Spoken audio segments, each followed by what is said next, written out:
राहुल जोगदन, आमचे बंधू अतुल जोगदन आणि बालाजी जोगदन यांना अशी विनंती करतो की त्यांनी चौघांनी यांचा या ठिकाणी सन्मान करायचा आहे.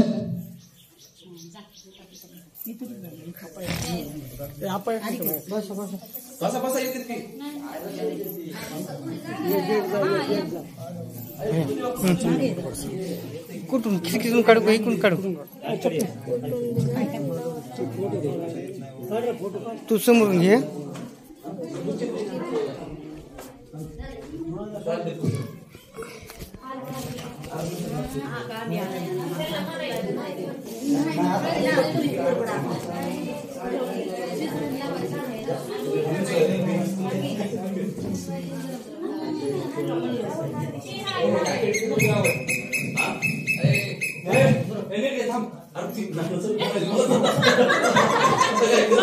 भगिनी प्रतिभा जोगदन ज्यांनी की यांना इथपर्यंत आणलं, आमच्या गावामध्ये चला म्हणून त्यांनी या ठिकाणी इथपर्यंत आणलं. प्रतिभा सूरज जोगदन त्यांना अशी विनंती करतो की त्यांनी करुणाबाई कांबळे यांचा व तसेच आमच्या मातोश्री पुष्पाबाई मधुकर जोगदन यांना अशी विनंती करतो की त्यांनी त्यांचा काय त्या स्टार सिंपल काय साडी वगैरे आहे ते देऊन सन्मान करतो.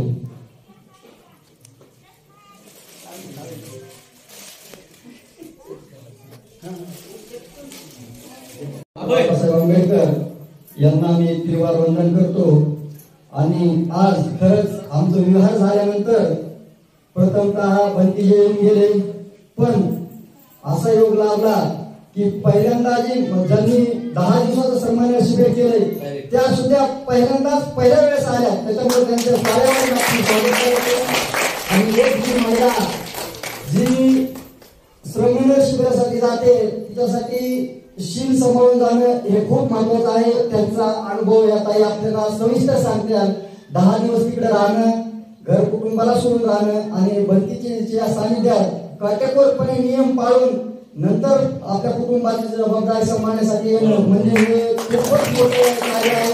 आणि आम्हाला म्हणजे पहिल्यांदा विहार झाल्यानंतर आमच्या इथं ज्या आल्या त्याच्यासाठी आम्ही सुद्धा म्हणजे वाट म्हणजे एक आमचं समजा काहीतरी हेच म्हणा की यावेळेला आला. हा तर हे खूप महत्वाचं काम आहे. आणि तिकडे जाऊन येणं, परत कुटुंबासाठी वेळ देणं आणि सर्वस्व असताना एक कुटुंबासाठी त्याग केलं म्हणजे खूपच खूप मोठे कार्य आहे. त्यांच्या कार्याला शुभेच्छा. आणि भविष्यात आम्ही सुद्धा एक भारतीय बौद्ध महाच्या माध्यमातून महासभेच्या माध्यमातून जे थोडं कार्य तुमच्या मार्गदर्शनाखाली करू आणि हा वारसा बाबासाहेबांना पुढे चालवण्याचा प्रयत्न करू एवढंच बोलतो. आणि खरंच आमची चर्चा ज्यावेळेस त्या शिबिराला बसल्या त्याच्या महिना अगोदरच आमची चर्चा होती की भारतीय बौद्ध महासभा ही शाखा आपल्या इथे झाली पाहिजे. असं भव्य दिव्य असं एक बौद्ध विहार या ठिकाणी झालं. आणि या बौद्ध विहाराची जतन हे आपण या येणाऱ्या पिढीने करायला पाहिजे. आणि भारतीय बौद्ध महासभेच्याच माध्यमातून हे होऊ शकतं. पण आमची गेल्या महिन्यापासून तयारी होती आणि तेवढ्या त्या श्रामणेर शिबिराला बसल्या आणि डायरेक्ट त्यांना मी या ठिकाणी आमंत्रित केलं की म्हणून आमच्या गावी यायचे. त्यांनी सुद्धा होकार दिला, त्याबद्दल त्यांचे सुद्धा धन्यवाद. आणि अतुलने सविस्तर असं मनोगत व्यक्त केलं त्याबद्दल अतुलचे धन्यवाद. यानंतर आमचे चुलते राहुल जोगदन यांना अशी विनंती करतो की त्यांनी सुद्धा त्यांचे मनोगत व्यक्त करायचे.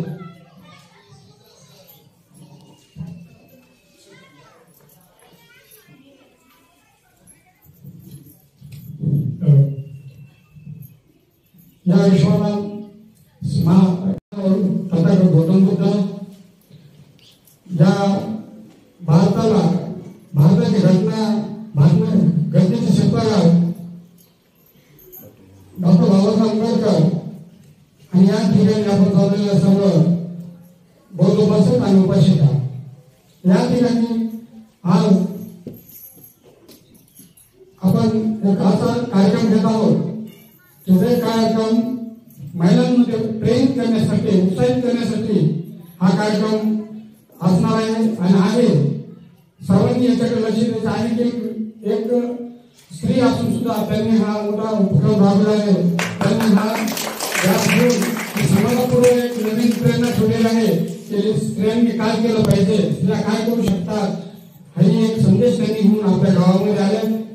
आणि खरोखरच आतून बोलत तसं आणि खरोखरच पहिल्यांदा गिरोलीमध्ये बौद्ध विहार स्थापन झालं आणि या ठिकाणी मी त्या बौद्ध विहाराचं निवडून ठेवलं आणि या ठिकाणी आमच्याकडे बौद्ध मूर्ती पण दान त्या स्वरूपात आली आणि या ठिकाणी सगळे कार्यक्रम म्हणजे सुरू चालू आहेत आणि प्रगतीपथावर असून आणि या ठिकाणी इथून पुढे सुद्धा बौद्ध वंदना धम्मवंदना या अगोदर झाली आणि इथून पुढे घेणार आहे.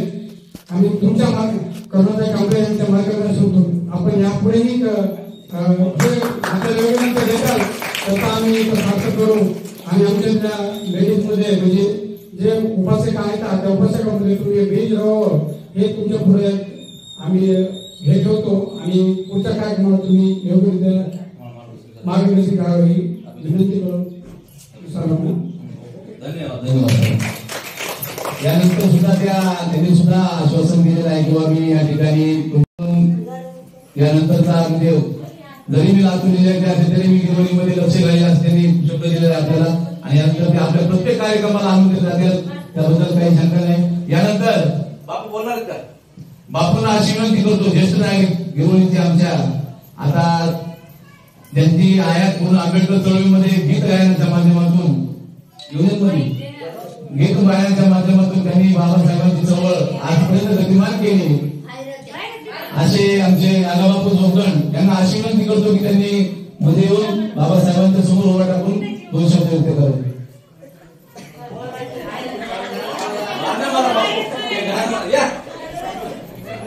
आजचा कार्यक्रम कसा झाला काय झाला ते तुम्ही सांगा ना, बोला ना जरा. चांगला झाला, बेस्ट झाला. तुम्ही माय घ्या.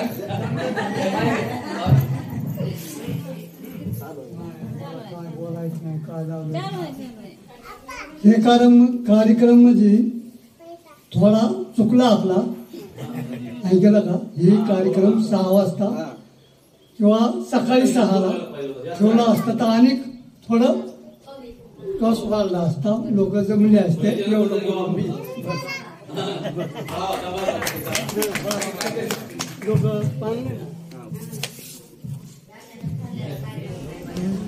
आपल्याला काय बोलायचं का शिक्षिका आहेस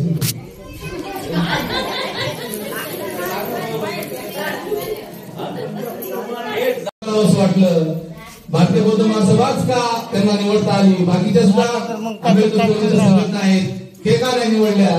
आणि त्यांनी आजच्या या सामन्यात याच्या आधी त्यांनी 10 दिवसीय केंद्रीय शिक्षक शिबिर घेतलं, शिबिरामध्ये दादर या ठिकाणी सहभाग घेतला होता आणि त्या 10 दिवसात मला वाटतं 1 वर्ष झाले त्या पूर्ण. त्या सुद्धा मे मध्येच 10 दिवसीय केंद्रीय शिक्षक शिबिर झालं होतं, त्याच्यामध्ये सुद्धा त्यांनी सहभाग घेऊन यशस्वीरित्या तो पार पाडला. आणि हा सुद्धा सामनेर बोधाचार्य शिबिर या शिबिरामध्ये मुंडन करून त्यांनी सहभाग नोंदवला. या सहभागामध्ये त्यांचा अनुभव या ठिकाणी सविस्तर मांडतील. मी करुणाबाई धमनन कांबळे यांना अशी विनंती करतो की त्यांनी आमच्या या ठिकाणी विभागातील महिलांना बौद्ध उपासिकांना सर्वांना सविस्तर असं मार्गदर्शन करावं. करुणाबाई धमनन कांबळे.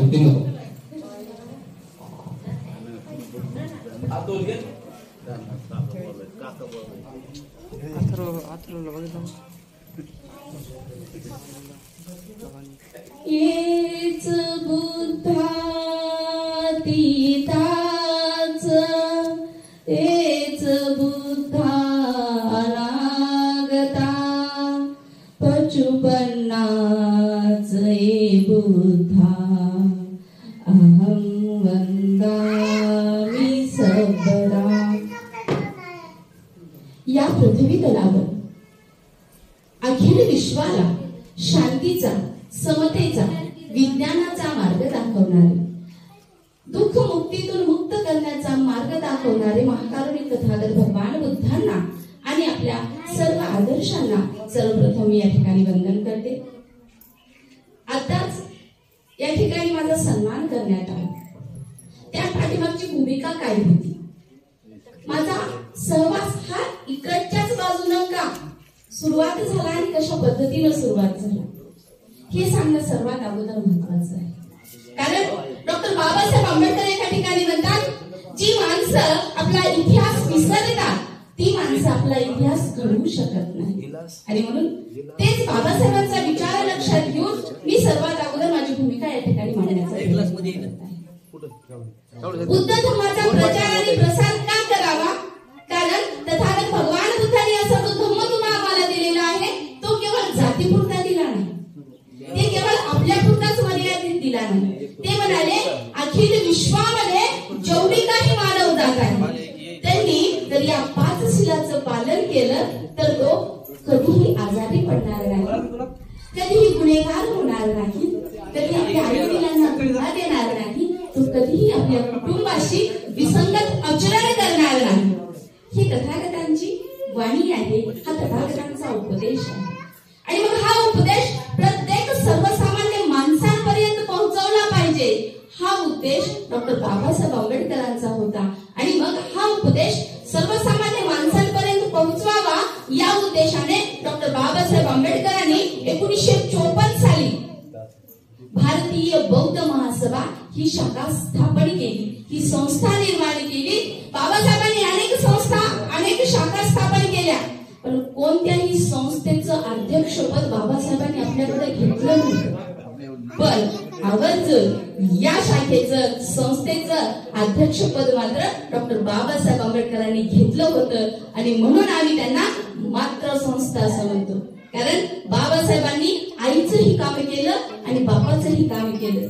म्हणजेच ती प्रत्येक मानवाचं माहेर घर म्हणजेच डॉक्टर बाबासाहेब आंबेडकर आहेत. आणि डॉक्टर बाबासाहेब आंबेडकरांनी स्थापन केलेली संस्था म्हणजेच भारतीय बौद्ध महासभा आहे.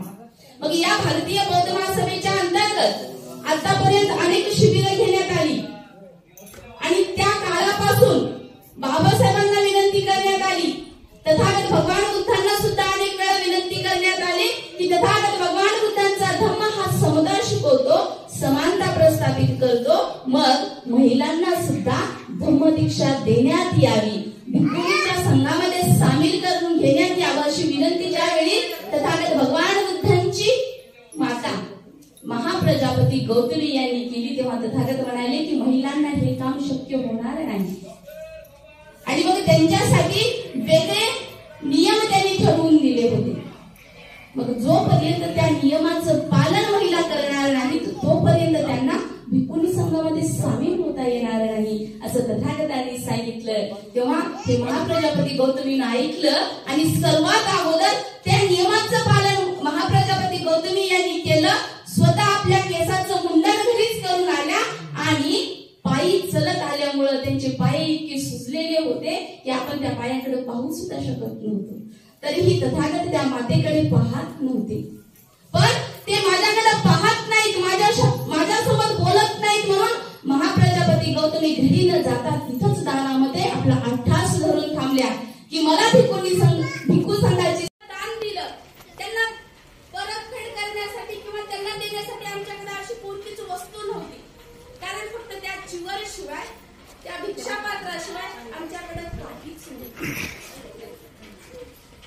मग आम्ही काय देणार? भगवान बुद्धांना सुद्धा ज्या वेळी दान द्यायचं तेव्हा बुद्ध म्हणायचे माझ्याजवळ अशी कोणतीच वस्तू नाही की मी तुम्हाला देऊ शकतो.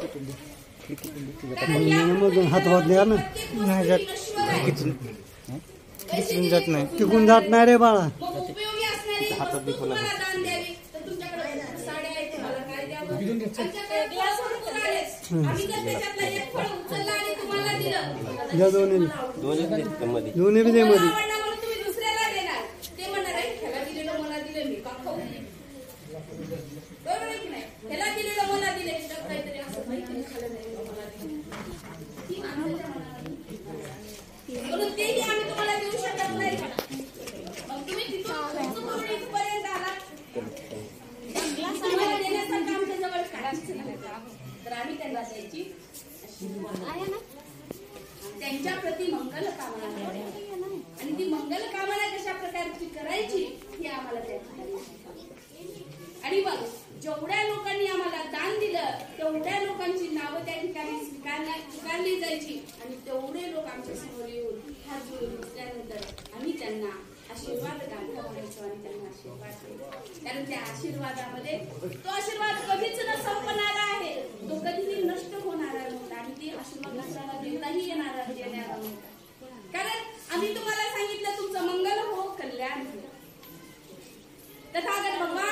तुमच्या कुशल कर्माने तुमचं मंगल हो कल्याण. मग तुम्ही एक कर्म घेतला आणि ते तुमचा या शरीरामध्ये जोपर्यंत श्वास चालू आहे तोपर्यंत ते कर्म तुमच्या जवळ साठवून ठेवू शकता. तो कधीच संपणार नाही. संपेल कधी?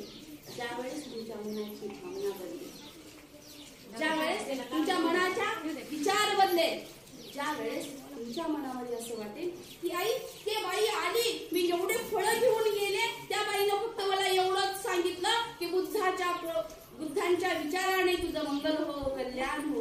बुद्धांनी विचार सांगितला की बाई तू रोज उठल्याबरोबर सर्वांसोबत प्रेमाने वाग. काय सांगितलं बुद्धाने? सर्वांसोबत प्रेमाने वाग, तुझ्या मनातली द्वेष भावना. एवढंच सांगितलं ना? दुसरं काही सांगितलं काय मी तुम्हाला? काहीच नाही. काय सांगितलं की तुझ्या मनातली द्वेष भावना दूर कर. तुम्ही घरी आलात, घरी आल्यानंतर घरचं अर्ध काम सोडून तसेच आमच्याकडे आलं, ते अर्ध काम तसंच राहिलं. घरी तुमच्या दुसरे सदस्य असतात, तुमची भावना असते मी किती पुण्याचं काम करायला गेले, गुंतीजी बसले होते त्यांना दान देण्यासाठी मी किती धावपळीमध्ये गेले आणि मी किती चांगलं काम करून आले. आल्याबरोबर कुणीतरी मला पाणी द्यावं किंवा घरचं काम साफसूफ झालेलं दिसावं असं ना तुमच्या मनामध्ये भावना. ती भावना लगेच तुमच्या मनामध्ये जागृत होते आणि घरच्या सदस्याला अरे मी गेले म्हणून माझं काम तसंच ठेवले केलं नाही का? म्हणजे नाही केलं, करायचं मी केले तेव्हा तू काय केलीस? मग मी तसंच बसते. आणि तो वाद मिटवण्यासाठीच आम्ही तुम्हाला सांगितलं की दुसऱ्यांवर प्रेम करायला. आणि तुम्ही जर ती गोष्ट तुमच्या जीवनामध्ये आणला म्हणून तथागत भगवान बुद्धांनी जो तुम्हाला धर्म दिला तो धर्म सर्वसामान्य माणसांपर्यंत पोहोचावा या उद्देशाने मी ते शिबिर केलं. शिबिर केल्यानंतर मला आता 15ही विधी संस्कार विधी घेण्याचा अधिकार घेतलेला आहे. आणि म्हणून मी या ठिकाणी तुम्हाला कळकळीची एकच विनंती करते, महिलांना जो अधिकार दिलेला आहे त्याच्या माध्यमातून सर्वात मोठी समाजसेवा या शाखेच्या माध्यमातून घडून येणार आहे. ती कोणती असेल बरं? तर या पृथ्वी तलावरची सर्वात हानिकारक गोष्ट जर कोणती असेल तर महिलांचं, मुलींचं अल्पवयामध्ये केलं गेलेलं लग्न, कमी वयामध्ये केले गेलेला विवाह. तिच्या शरीराची पूर्णता वाढ होत नसते. लग्न झालं की 1 वर्षाच्या मध्येच तिला मूल होतं. शरीराची वाढ झाली नाही म्हणून तिला अनेक आजार होतात. आयुष्य कमी होऊ शकतं. दुसरी गोष्ट अशी आहे, ज्या वेळेस ती आपलं घर सोडून दुसऱ्याच्या घरी नांदायला जाते तेव्हा तिची मानसिकता परिपक्वता नसते. तिला दुसऱ्यांमध्ये सामावून घेण्याची ताकद तिच्यामध्ये नसते. आणि मग तिथं पुन्हा वाद सुरू होतात आणि त्या वादाचं रूपांतर टेन्शन मध्ये होतं. त्या टेन्शनचं रूपांतर पुन्हा आजारामध्ये होतं आणि त्या आजाराचं रूपांतर पुन्हा मृत्यूमध्ये होतं. अशा पद्धतीने महिलांची संख्या कमी होऊ लागली. आणि हे सर्व अडचणीवर मात करण्यासाठी महिलांना जो अधिकार दिलेला आहे लग्न लावण्याचा, तो अधिकार महिला व्यवस्थितपणे वापरतील. कारण महिलांची हानी जिथं होते तिथं महिलाच उठून थांबते. आणि म्हणून सर्वात अगोदर आम्ही महिला सांगणार, ज्या दिवशी आमच्याकडे लग्न लावण्यासाठी कोणी एखादा माणूस येईल त्या दिवशी सर्वात अगोदर आम्ही त्यांचं आधार कार्ड बघणार, त्यांचं वय बघणार. आणि वय असेल तरच आम्ही लग्नाला जाणार, नाही तर जाणार नाही. कारण आतापर्यंत आपल्या समाज पद्धत होती. आणि महाउपासिका मीराताई आंबेडकर यांनी सर्वात अगोदर महिलांना श्रमदान करण्याची सुरुवात 7 फेब्रुवारी 2024 पासून केली. ते पहिलं शिबिर झालं. पण त्या शिबिरामध्ये मला सहभाग भेटलेला नव्हता, कारण माझ्यापेक्षा खूप वरिष्ठ महिला होत्या ज्या की केंद्रीय शिक्षिका झालेल्या होत्या.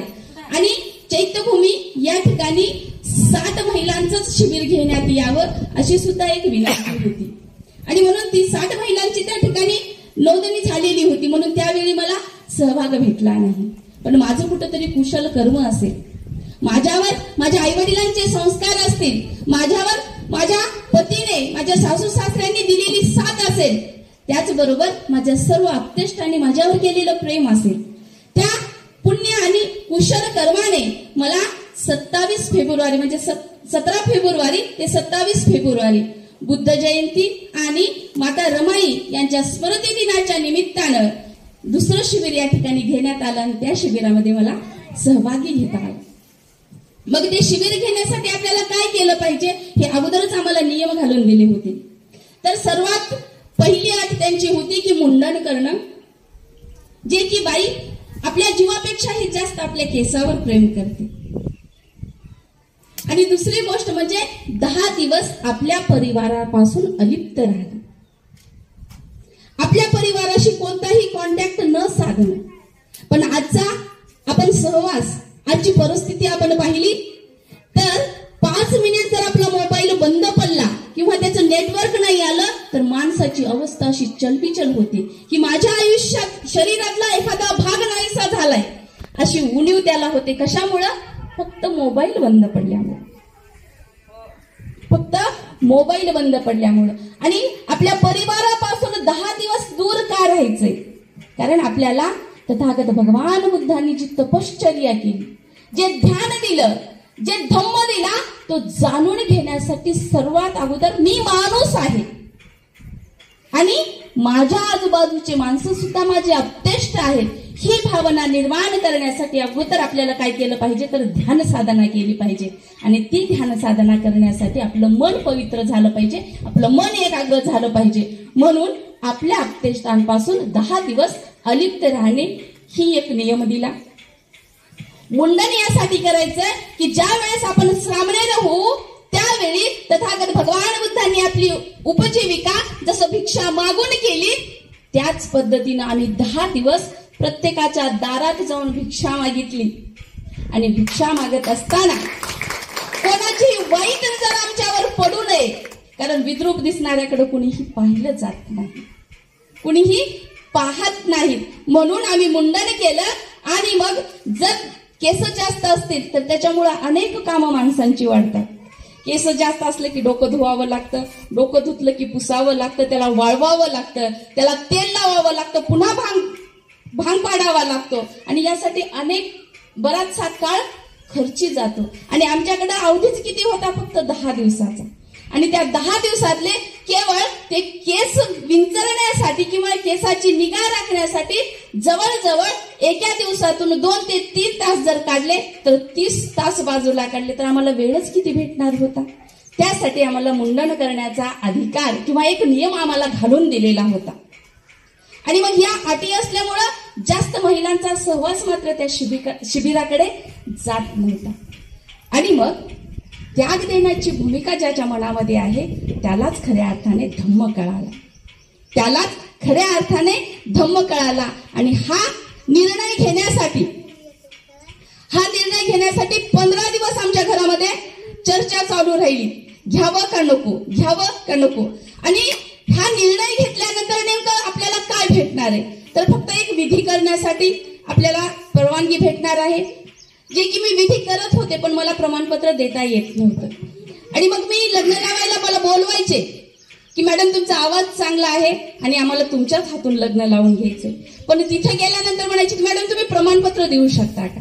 पण तो अधिकार मला नव्हता आणि अधिकाराच्या बाहेर जाऊन मला आचरण करायचं नव्हतं.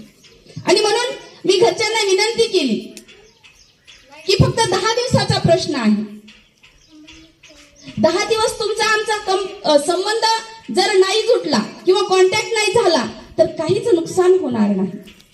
मुंडन जर केलं तर 3 महिन्यानंतर लगेच केस येतात. एक फक्त 2 ते 3 महिने मी विद्रूप दिसेल पण माझ्यातलं आचरण तुमच्यापासून दूर जाणार नाही. म्हणजे त्यांचा या बाबतीकडे, या गोष्टीकडे मन वळवण्याचा प्रयत्न केला पण मी कधीच रुसले नाही की मला तिथे जाऊ देत नाही. मी कधीही त्यांच्यावर रागावले नाही की तुम्ही मला तिथं नाही जाऊ दिले तर मी असं करेन, असंही कधी बोलले नाही. का तर मला त्या अगोदर धम्माची चाहूल लागली होती आणि सांगितलं की जी गोष्ट आपण प्रेमाने जिंकू शकतो त्या ठिकाणी राग द्वेष कधीही आणायचा नसतो. आणि ती गोष्ट मी शिकली होती आणि कदाचित ती गोष्ट माझ्या घरच्यांना सुद्धा पटली. स्वतःहून माझ्या सासूबाई म्हणाल्या की तू जा आणि ते प्रमाणपत्र घेण्याचा अधिकार मिळव. कारण त्यांच्या समोर सुद्धा काही लोकांनी माझ्यावर टीका सुद्धा केली की ही काही बौद्धाचार्य आहे का, हिच्याकडनं तुम्ही विधी करून घेतला. आणि त्या प्रश्नाचं उत्तर कुठंतरी त्यांना द्यावंसं वाटत असेल म्हणून त्यांनी मला परवानगी दिली आणि परवानगी भेटली. तिथं जायचं फिक्सही झालं, मी तिथली फीसही भरली. पण इथून मुंबईपर्यंत जायचं कसं हा मोठा प्रश्न निर्माण झाला होता. मग कोणासोबत जायचं, कोणाला काढायचं. लातूर जिल्ह्यातून तर फक्त आम्ही दोघीच महिला गेलो होतो आणि ती एक महिला होती, तिचे पाहुणे मग पुण्याला असल्यामुळे ती अगोदरच 2 दिवसांना अगोदर गेलेली होती. प्रश्न पडला, माझे मिस्टर म्हणाले तुझी बहीण आहे, आपण त्यांना विचारू. आणि त्यांनी नुकतेच गावाकडे आलेले होते. यांनी आमचा फोन आल्याबरोबर तुम्ही टेन्शन घेऊ नका म्हणले, आम्ही त्यांना घेऊनही जातो आणि घेऊनही येतो. हा शब्द त्यांनी दिला. म्हणजेच इथपर्यंत पोहोचण्याच्या पाठीमाग त्या दोघांचा सुद्धा तितकाच स्नेहाचा वाटा आहे. तिथं गेल्यानंतर मुंडन करण्याची वेळ आली. मग तिथं आम्हाला सांगितलं की शक्य असेल तर तुम्ही घरीच मुंडन करून या, नाहीतर मग इथं आल्यावर सुद्धा करण्यात येईल. तिथं पुन्हा प्रश्न पडला. माझी बहीण तर रडायलाच लागली, ताई तुझे एवढे चांगले केस कसं तू कापशील आता. मग तिच्या चेहऱ्याकडे पाहिलं आणि मी सूरजला सांगितलं की सूरज खरंच घरी मुंडन करणं मलाही योग्य वाटत नाही, तिच्यासमोर आपण नकोच करूया, आपण तिथंच जाऊन करूया. मग दोघांनी निर्णय घेतला आणि आम्ही चैत्यभूमीला गेलो. चैत्यभूमी हे एक असे ठिकाण आहे जिथं त्या समुद्राच्या बाजूला विश्वरत्न डॉक्टर बाबासाहेब आंबेडकर शांतपणे झोपलेले आहेत. आणि त्यांच्या अस्थी जवळ जाऊन आम्ही त्यांच्या अस्थीवर डोकं ठेवून झोपून त्या 10 दिवस तिथं त्या विश्व विद्यापीठामध्ये आम्ही ज्ञान संपादन करण्याचा तो संधी मला मिळाली. खरंच मी खूप भाग्यवान आहे. आणि त्याच्या पाठीमागं हे सगळे माझे नातलग मला सपोर्ट करतात, यांचा सुद्धा तितकाच सिंहाचा वाटा आहे. आणि मग तिथं मुंडन करून आल्याबरोबर या दोघांच्याही चेहऱ्याकडे मी पाहिलं. दोघांच्याही डोळ्यामध्ये अश्रू आले. पुन्हा मात्र मला यांच्या चेहऱ्याकडे पाहण्याची ताकद झाली नाही. पुन्हा नंतर मी या दोघांच्याही चेहऱ्याकडे पाहिलं नाही. पण नियम असा होता की आपल्याच नातलगांनी मला चिवर दिलं पाहिजे. आणि ज्यांचे कोणी नातलग आले नव्हते तिथे संस्थेच्या पदाधिकाऱ्यांनी चिवर दिलं. मग यांना सांगितलं की तुमच्याच हातानं मला चिवर द्यायचंय, तुम्ही बाहेर थांबा.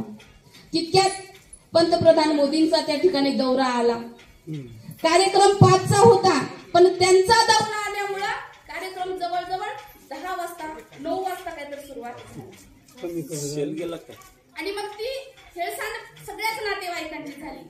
पण 9 पर्यंत हे दोघेही उपाशी पोटी बाहेर थांबले होते, केवळ आणि केवळ तुम्हाला सन्मान आणि ते कार्य पाहण्यासाठी. या दोघांच्याही पुण्याच्या किंवा कुशल कर्माने त्यांच्या शुभ असते मला त्या ठिकाणी चिवर परिधान केल्यानंतर भंतेजींनी आम्हाला 75 नियम सांगितले. त्या 75 नियमांचं पालन 10 दिवसामध्ये आपल्याला करणं अनिवार्य होतं. मग ते 75 नियम अनेक आहेत, त्यातले मी मोजके तुम्हाला या ठिकाणी सांगण्याचा प्रयत्न करते. पहिला नियम असा होता की ते चिवर परिधान केल्यानंतर दुसऱ्या कोणत्याही कपड्याला स्पर्श करायचा नाही किंवा दुसरे कोणतेही कपडे घालायचे नाही. आपल्या नातलगापासून तर 10 दिवस अलिप्त राहायचे. पहाटे 5 वाजता आपल्या स्नान करून तयार झालं पाहिजे. 5 ते 6 ध्यान साधना केली पाहिजे. आणि ती ध्यान साधना कशी करायची, तिथं उपस्थित असलेल्या ज्ञानबोधी भंतेजी आणि आमच्या संगनायिका स्वातीताई यांनी शिकवलेलं होतं. त्यांचं प्रवचित नाम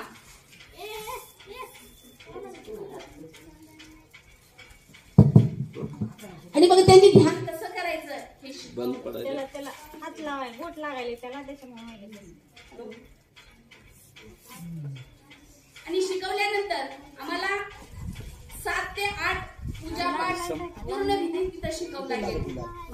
आणि ते मुखपाठच झाला पाहिजे असा नियम सुद्धा आम्हाला. 7 ते 8 पूजापाठ झाल्यानंतर 8 ते 9 या वेळेतच आम्हाला नाश्ता आणि चहा द्यायचा. वेळेच्या वर गेलं तर काहीच भेटत नव्हतं. 8 ते 9 या वेळेमध्ये चहा आणि नाश्ता घेतल्यानंतर 12च्या अगोदर एकदाच भोजन केलं जायचं आणि ते भोजन करण्यासाठी मात्र आम्हाला भिक्षापात्र दिले होते. ते भिक्षापात्र घेऊन आम्ही प्रत्येकाच्या दारात जायचो. दारात गेल्यानंतर आम्हाला बोलण्याचा अधिकार नव्हता, आवाज सुद्धा दिला जात नव्हता. केवळ फक्त दारापुढे जाऊन थांबायचं. त्या मातेला जर कळलं असं रोज एक नगर करण्यात आलं, पण एकाही नगरामध्ये एकही माता अशी नव्हती की आम्हाला काहीच दिलं नाही. जे काही तिच्या जवळ असेल तितकं ती द्यायची. आणि जर काही तिच्या जवळ नसलं, एक तर घर असं होतं तिची आंघोळ झाली नव्हती आणि आम्ही तर जाऊन तिच्या दारात थांबलो आणि बाजूच्या दारामध्ये त्या ताईला माहित होतं की इथं श्रामणेरी संघ येणार आहे आणि मग तिला सकाळपासूनच तयारी केली होती. सडा मारलेला होता, रांगोळ्या काढलेल्या होत्या, फुलांचे टोपले घेऊन बाहेर थांबलेल्या होत्या. एका महिलेच्या हातात तांब्यात पाणी होतं, एका महिलेच्या हातात रुमाल होता, एक महिला पाट घेऊन थांबलेली होती आणि चौथी महिला घरामध्ये हातामध्ये अन्न घेऊन थांबलेली होती. मी गेल्याबरोबर एका महिलेने माझ्या पायावर पाणी टाकलं, दुसरी महिला लगेच रुमाल घेऊन माझे पाय पुसायला पुढे आली. अशा प्रकारे माझे स्वागत केलं आणि त्या बाजूच्या घरामध्ये एक वयस्कर मावशी होत्या. कदाचित त्यांची आंघोळी झाली नसावी. तिने पाहिलं, कोणत्या कास्टची होती माहित नाही, पण तिने ते पाहिलं आणि म्हणाली की एवढं चांगलं ती त्यांचं स्वागत करते तर मी सुद्धा तिला काहीतरी दिलं पाहिजे. माझ्या दारात जरी ती नाही आली तर मी तिला तिथं जाऊन देईन असा तिचा निर्णय झाला असावा. ती तिथूनच जवळ दुकान होतं, त्या दुकानात गेली आणि तिथून एक थंडची बॉटल घेऊन आली आणि म्हणाली थांबा माझं घेऊन जा. पण तो पिण्याचा अधिकार आम्हाला नव्हता, पण आम्ही नाकारू शकत नव्हतो. कारण तथागत भगवान बुद्ध म्हणतात की तुमच्या पात्रामध्ये जे काही दान येईल त्याचा तुम्ही स्वीकार केला पाहिजे. आता आम्ही आज घरी खाल्लेलं तिखट बाजूला, गोड बाजूला, मीठ नसलं तर बरी मीठ टाकून खाणं, हे चविष्ट नाही झालं तर दुसरं मागून खाणं. पण त्या भिक्षा पात्रामध्ये जेवढं काही देईल ते सगळं एकाच ठिकाणी, सगळं एकाच ठिकाणी. त्याला नाव सुद्धा ठेवण्याचा अधिकार आम्हाला. आणि खात असताना ती सुद्धा नियम आम्हाला घालून की भाकर हाताने जेवण करत असताना हाताने मोडून खायची नाही, एकदाच करून ठेवायची ताटामध्ये. एकच तुकडा घ्यायचा, त्या तुकड्याला लागल तितकीच भाजी घ्यायची आणि ज्यावेळी तो घास आपल्या तोंडासमोर येईल तेव्हाच तोंड आ करायचं. घास आपला ताटात आहे तोवर तोंड आ करायचं नाही. जे कोणता घास येईल तो घास खायचा आणि आपली पोटाची भूक मात्र त्या ठिकाणी थांबवायची, शांत करायची. मग अशा पद्धतीने आम्ही भोजन केलं. भोजन केल्यानंतर 1 तास आराम भेटायचा. त्याच्यानंतर पुन्हा आमच्या विषयाला प्रत्येक दिवशी 5 विषय दिले जायचे आणि प्रत्येक विषयामध्ये वेगळं शिकवायचं. सुरुवात झाली आपल्या आदर्शांच्या जीवन चरित्रापासून आणि तथागत भगवान बुद्धांनी दिलेला धम्म काय सांगतो आणि ते सर्व काही आमच्या डोक्यामध्ये ठेवलं. जितकं डोक्यामध्ये बसलं तितकं डोक्यात ठेवलं आणि जे बसण्याच्या बाहेरचं होतं ते मात्र विकून घेण्यामध्ये आम्ही वेळ खर्च केला. वेळ खर्च केल्यानंतर बसून बसून आपण म्हणतो बसून बसून भूक लागत नाही, पण पुढचा माणूस आपल्याला शिकवतोय आणि आपण त्याच्या समोर बसतोय किंवा पुढचा माणूस आपल्याला काहीतरी सांगतोय आणि आपण त्याचं ऐकतोय तेव्हा मात्र भूक लागत असते. आणि भूक लागल्यानंतर सुद्धा आम्हाला तिथे आमच्या समोर भोजन यायचं पण ते आम्हाला पाहिजे हा म्हणण्याचा अधिकार नव्हता. आणि मग तिथे उपवास अगदी वयस्कर असलेले सुद्धा गुढीवर बसून आम्हाला एखादी वस्तू जर आम्हाला द्यायची असेल तर गुढीवर बसून आम्हाला दिली जायची. इतका आदर सत्कार आम्हाला कशामुळे भेटला तर फक्त आणि फक्त जीवन आम्ही आमच्या अंगावर घालून केलं. तो शहारे येण्याचा प्रसंग अगदी वयस्कर जज माणूस, रिटायर झालेला माणूस आमच्या समोर येऊन गुडघ्यावर बसून आम्हाला वंदन करू लागले, गुडघ्यावर बसून आम्हाला भोजन दान देऊ लागले. खरंच तथागत भगवान बुद्धांनी जे कुशल कर्म केलं, जे या जगामध्ये या विश्वातला सर्वश्रेष्ठ धर्म तुम्ही आम्हाला दिला, त्या धर्माचं आचरण करत असताना केवळ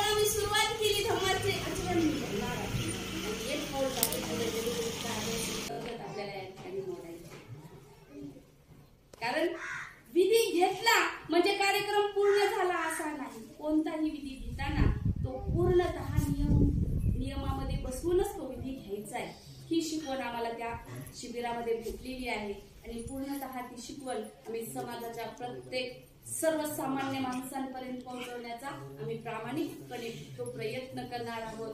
आणि जी मीराताई आंबेडकर आणि भीमराव साहेब आंबेडकर या दोघांनीही जी जबाबदारी आमच्यावर दाखवलेली आहे, पूर्णतः ती जबाबदारी पूर्ण करण्याचा मी माझ्या या शरीरामध्ये श्वास असेपर्यंत पूर्ण करण्याची संधी किंवा ती जबाबदारी.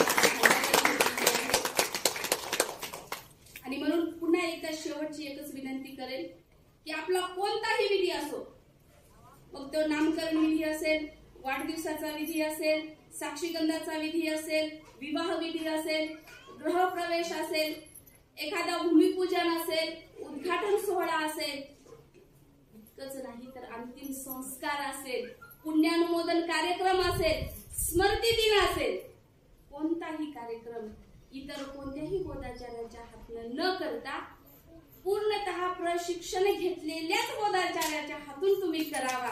आणि ते बोधाचार्य फक्त भारतीय बौद्ध महासभेनेच निर्माण केलेले आहेत. आणि म्हणून कोणत्याही बोधाचार्याला तुम्ही सांगत असताना त्याची अगोदर माहिती घ्या.